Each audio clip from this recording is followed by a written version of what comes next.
Hi friends, welcome to my world Rama Kalyani.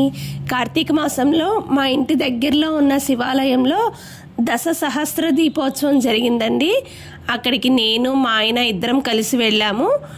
అక్కడ గుడి దగ్గర ఖాళీ ప్లేస్లో ఈ దీపోత్సవం ఏర్పాట్లన్నీ చేశారండి.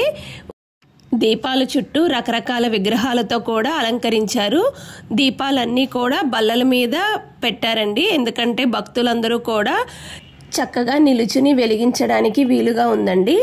ముందుగా స్వామివారిని పల్లకీలో భక్తులు కోలాటం వేస్తూ తీసుకువచ్చారు. దీపాల ముందర స్టేజ్ వేశారండి. అక్కడ స్వామివారిని ఉంచి పూజలు జరిపించారు. అనంతరం అందరినీ దీపాలని వెలిగించమన్నారు. ఇక్కడికి భక్తులందరూ కూడా చాలా ఎక్కువ మంది వచ్చారండి. అందరూ కూడా ఎంతో భక్తి శ్రద్ధలతో దీపాలు వెలిగించారు.